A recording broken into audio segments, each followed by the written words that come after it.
Hello and welcome back to the Wolf Den, or welcome to the Wolf Den if it's your first time. Today I am going to be breaking down some of the most genius and the most emotional parts of Bo Burnham's special Inside.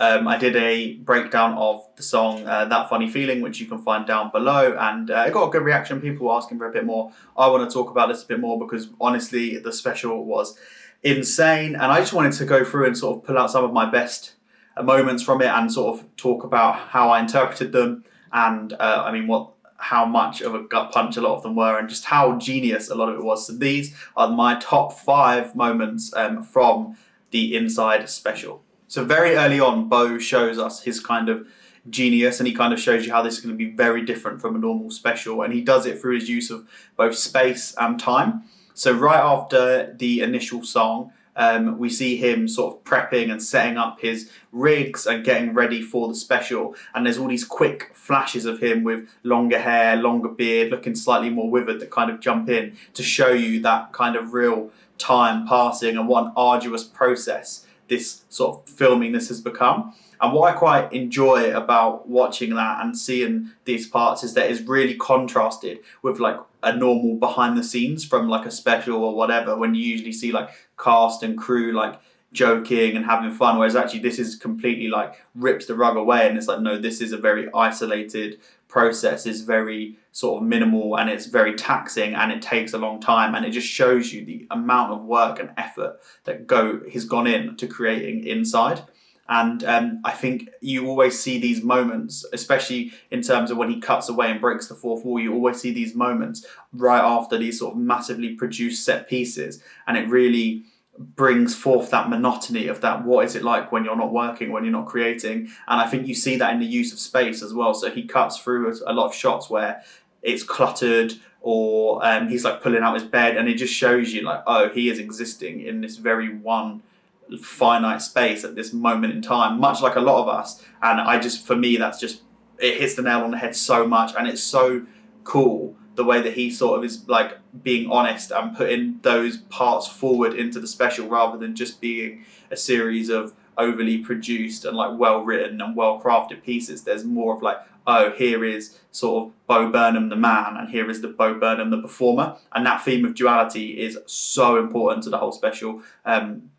But yeah, that is why I really love that part. So then I think like there's so much like in terms of genius in this special, but one of the things I really, really love, again, it's all, I think everything I love is going to link into the theme of duality, and I think White Woman's Instagram does that so well, and it's so fun, and it's one of the it's one of the more subtle moments of, you have the first and second verse, and they're really fun, talking about avocados. It's super funny, it's cheesy, and at first you're like riffing off of like making fun of these sort of like basic people like putting up like random shit on Instagram and all that stuff, and then you get that middle section where he's talking about, or the person he's playing is talking about losing her mum, and it's at that moment. So the aspect ratio the whole time has been sort of that Instagram square, and then it just starts to open up ever so slightly back to widescreen to show you that there's that person behind it, that there's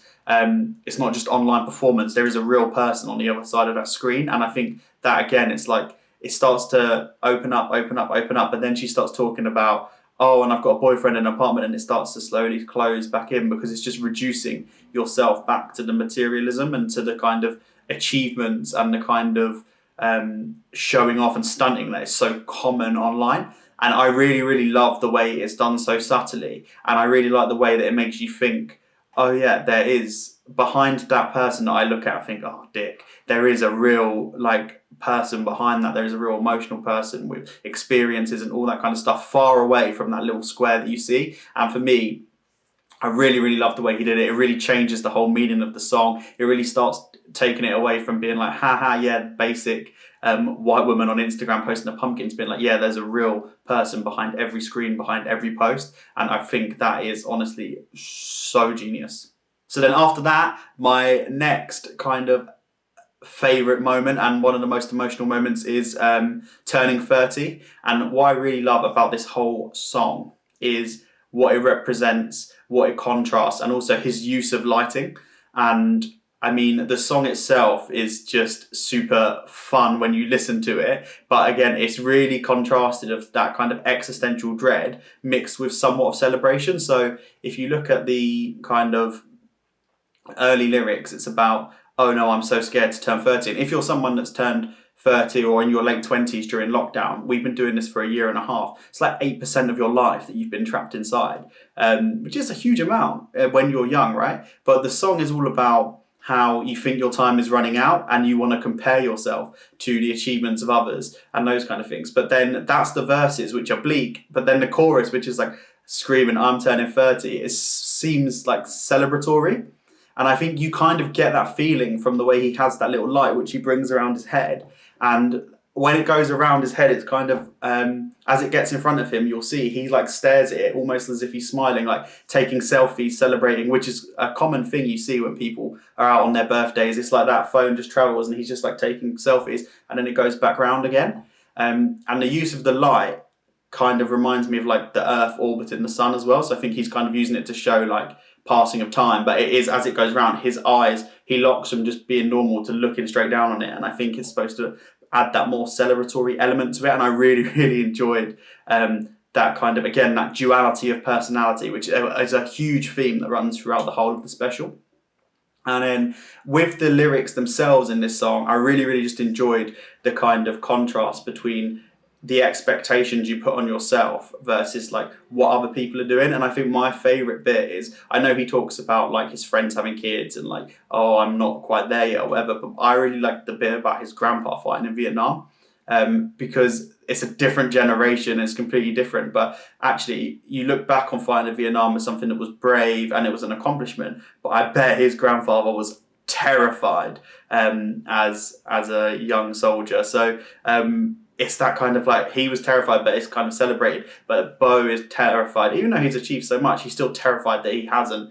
And he boils his accomplishments down to, I built a birdhouse with my mum at 27, which actually, if you're a fan, you know of all the great stuff that he's been doing. So he has so much more accomplishments. And it's weird. It's about how we do that as people. We bubble things down and we just take them down to their base roots, and then we find the problems rather than sort of picking out all the greatness that we've achieved. And again, this one really, really hit me. And I just thought, like, there's that line as well, right at the very end, which is probably the best, one of the best lyrics as well, where he says, I'll give it more 10, 20, 30, I'll be 40, and then I'll kill myself. And that kind of coping mechanism is so common in people that are contemplating hurting themselves, ending it all, or just getting through things. They think, oh, well, if I could at least get to the next 10 years, then the next milestone's 40, and then I'll do it, and then I'll do it. And that kind of self-prevention element is so important to a lot of people. And it's also just fun. 10, 20, 30, 40, yeah, we get it, you're a master lyricist and wordsmith. It was great. And that suicide prevention element was so poignant, and it really leads into like my next favorite part, or my next genius moment from Bo, which was his suicide self-prevention. So when he sat there and he's got the projection on himself of him talking about not killing yourself, which we saw him record early on. And why this stands out to me so much is because during the special, you see these moments of him rewatching work, editing work, redoing work, and you're like, okay, he is like, he's a perfectionist, he's like working hard, he's like focused on his work for work's sake. But when you see this moment, you think he's focused on his work for his health's sake, he is taking his own advice, he is trying to like talk himself out of it. And again, we're running back into that theme of duality, because he's looking at the two sides of Bo Burnham. So there's this one side that wants to be a beacon for people and wants to be this kind of like positive, send this positive message of like things will get better, it's not the end. He feels so much like pain for people that are going through stuff, and he wants them to get better. But then on the other side, he's there and he just doesn't believe any of it, and he just thinks, no, I'm done, I'm devoid, I wanna finish it. And him sitting there watching himself is so poignant, and it's so emotional. And it does feel like that, because for a lot of people who were isolated, they were their only company. So they would have got into situations, whether it's as dire as the one he finds himself in, where they had to talk themselves out or talk themselves into doing things. And I think, again, it just so perfectly captures a lot of the shared experiences that we've all had during the pandemic.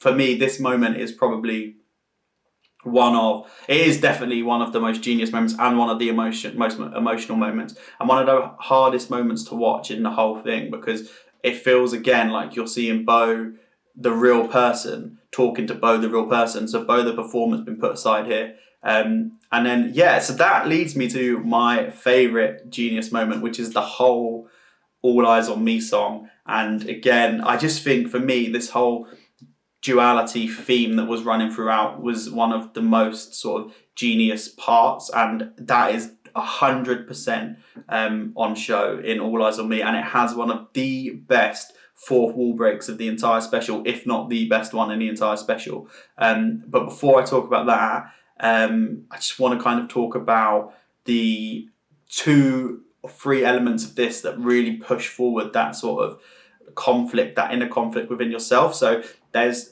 2 moments. So he's got the projections up against him, the 2 different projections, and there's one that has a full battery and there's one that has no battery whatsoever, if you see, and that is him sort of showing again, like, there's me, the performer, that's running on such a high level and is fully professional, ready to go, and then there's me that's depleted, doesn't want to do any of it. And this comes through in the lyrics as well. So the lyrics are super like generic, right? So put your hands up, all eyes on me, but they're actually, I think, supposed to be contrasted. So the put your hands up is him being like trying to rile people up, yeah, everybody celebrate, but then the all eyes on me, it's his inner voice saying, oh no, everyone's staring at me, anxiety, panic, which we know he's spoken about having panic attacks and that. So it sounds fun, put your hands up, all eyes on me. It sounds very performative, it sounds very self-absorbed, but actually the first part is, and the second part is the anxiety like creeping through.